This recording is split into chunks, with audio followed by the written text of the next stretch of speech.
IT job కోసం try చేస్తున్నారా? Coding tutor లో ట్రైనింగ్ తో పాటు స్టైఫండ్ అండ్ 100% జాబ్ గ్యారంటీ. ప్రస్తుత రైట్ సున్నపు చెరువు వద్ద ప్రస్తుత పరిస్థితి ఇది. రోడ్డుకి ఇరువైపులా ఉన్నటువంటి కట్టడాలన్నింటినీ కూడా చెరువులకు ఆక్రమించి కట్టినటువంటి కట్టడాలన్నీ కూడా FTL బఫర్ జోన్ పరిధి అన్ని కూడా కూల్చివేస్తున్నారు. ఇప్పటి వరకు రోడ్డుకి రైట్ సైడ్ ఉన్నటువంటి కట్టడాలను కూల్చివేశారు. ఇప్పుడు లెఫ్ట్ సైడ్ ఉన్నటువంటి ఒక టిఫిన్ సెంటర్ పాన్ షాప్, అక్కడ అన్ని వస్తువులు కూడా అట్లనే ఉన్నాయి. పొద్దు నుంచి కూడా మేము చూస్తూనే ఉన్నాం. మాకు కనీసం ఒక ఇన్ఫర్మేషన్ కూడా ఇవ్వలేదు. ఖాళీ చేయడానికి టైం ఇవ్వకుండా సడన్ గా JCB మా వైపు తిప్పి మా మీదకి వచ్చారంటూ కూడా అక్కడ బాధితులు వారు ఆందోళన వ్యక్తం చేస్తున్నటువంటి పరిస్థితి, తీవ్ర ఆగ్రహానికి కూడా గురి చేస్తున్నటువంటి పరిస్థితి కనిపిస్తుంది. చూస్తున్నాం అక్కడ రేకుల షెడ్ అంతా కూడా పూర్తిగా కూల్చివేస్తున్నారు. ఆ షాప్ సంబంధించిన వాళ్ళు ఆందోళన వ్యక్తం చేస్తున్నారు. చెప్పకుండా అలా కూల్చేస్తున్నారు.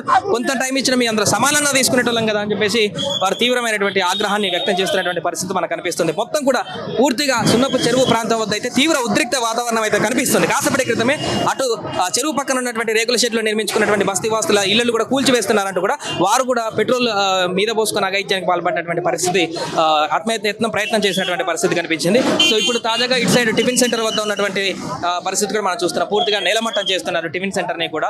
చాలా కాలం నుంచి ఉంటున్నాం. మేము మొన్ననే 10 లక్షలు పెట్టి అడ్వాన్స్ పెట్టి కొనుక్కున్నాం. యజమానికి మమ్మల్ని మా పొట్ట కొడితే ఏంటనేటువంటి పరిస్థితిని వాళ్ళు ఇక్కడ రేస్ చేస్తున్నారు. ముఖ్యంగా ఏదేమైనా కూడా సున్నపు చెరువు వద్ద, మాదాపూర్ వద్ద సున్నపు చెరువు వద్ద అయితే ప్రస్తుతం తీవ్ర ఉద్రిక్త వాతావరణం నెలకొంది. ఉదయం నుంచి కొనసాగుతున్నటువంటి కూల్చివేతల ప్రక్రియ క్రమక్రమంగా మరింత హీట్ నెలకొన్నటువంటి పరిస్థితి. మొదటగా ఒక్క బిల్డింగ్ తో మొదలైనటువంటి పెద్ద బిల్డింగ్ తో మొదలైనటువంటి కూల్చివేతలు క్రమంగా చుట్టుపక్కల ఉన్నటువంటి అన్ని రోడ్డుకి ఇరువైపులు ఉన్నటువంటి చిన్న చిన్న వ్యక్తుల భవనాలు, అదేవిధంగా షట్టర్లు, అదేవిధంగా గోదాములు, అన్ని హోటల్స్, ఏది కనిపిస్తుంది ఎప్పుడు హైడ్రాకి సంబంధించినటువంటి JCB ఆ మిషనరీ ఎప్పుడు ఎవరి ఇంటి మీదకి వెళ్తుందో తెలియని పరిస్థితుల్లో ఇక్కడ కొనసాగుతుంది. ఒక మ్యాప్ తీసుకొని వచ్చి ఉదయం నుంచి కూడా ఒక్కొక్క ఇంటిని కూల్చివేత తీసుకుంటూ వస్తున్నటువంటి పరిస్థితి. ఇక్కడ యజమాని ఉన్నారా షాప్ సంబంధించిన యజమాని, వారితో మాట్లాడేటువంటి ప్రయత్నం చేద్దాం. వారు ఏమంటున్నారు అనే విషయానికి సంబంధించి. మేము కబ్జాదారులం కాదు, నా పక్కనే ఉన్నారు. 5 లక్షల అనుమతి తీసుకున్నాడు అన్న. మాకు అనుమతి ఇచ్చిన స్థానం మాకు అవసరం లేదు. మేము కబ్జాదారులం రాదన్న. మేము ఏదో పంట పెట్టుకుని నడుపుకుని పేదలన్నా మా ఇంట్రెస్ట్ కి డబ్బులు తీసుకొచ్చి చేసినాం మనమన్నా. పక్కన ఓనర్ ఉన్నాడన్న. ఓనర్ ఉన్నాడు. పోయిన నెల తగ్గిట మా దగ్గర 25,000 తీసుకున్నాడు. ప్రతి నెల జీతం కిరా తీసుకుని ఒక్కసారి మాకు చెప్తే ఓనర్ ఇక్కడ మా అనుమతి మాకు ఇస్తాం. అప్పుడు చెప్పొచ్చు కదా, ఇలా కూర్చున్నారు కాలు మీద కాలు వేసుకొని, ఎందుకు చెప్పలేదు? అప్పుడు ఉదయం నుంచి చుట్టుపక్కల చెప్పలేదా? చెప్పలేదు ఎవరు? नहीं बोले చెప్పలేదు. ये लोग अभी तक नाश्ता चाय पानी सब किए कहते हैं और कोई बोले नहीं कि बाबू तू खाली कर ले बोल के। बस ये है प्रॉब्लम। तकलीफ इन लोगों का ऑन प्लाट नहीं होता, रेंट वाला है।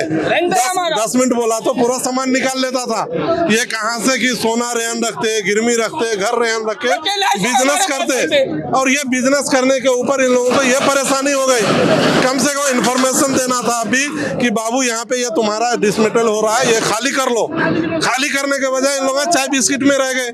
ఉదయాన్నే చాయ్ బిస్కెట్ ఇక్కడ తీసుకున్నారు. पूरे चाय बिस्किट नाश्ता पूरे इधर करते करते बोले भी नहीं कोई। ये परेशानी है।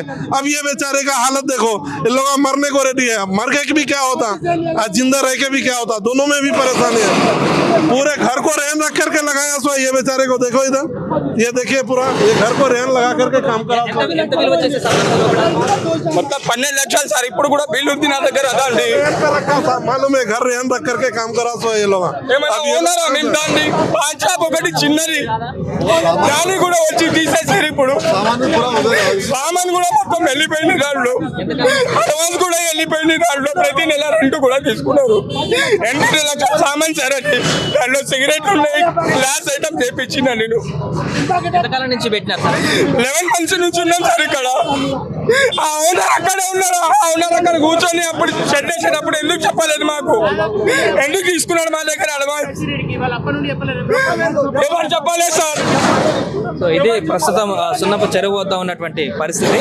వారు చెప్తుంది ఏంటంటే సడన్ గా వచ్చి కూల్చివేతల ప్రక్రియను కొనసాగించారు. ఇది వాళ్ళు చెప్తున్న హోటల్ కి సంబంధించినటువంటి పరిస్థితి.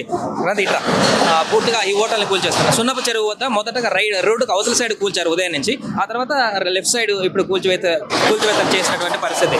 సో అంటే ఉదయం కూడా పోలీసులు ఇక్కడ కూల్చివేతలకు వచ్చినటువంటి పోలీసులందరూ కూడా, ఆ సెక్యూరిటీ వాళ్ళందరూ కూడా ఇదే హోటల్లో చాయ్ తాగారు, బిస్కెట్ తిన్నారు, చిఫ్టిన్ కూడా చేశారు.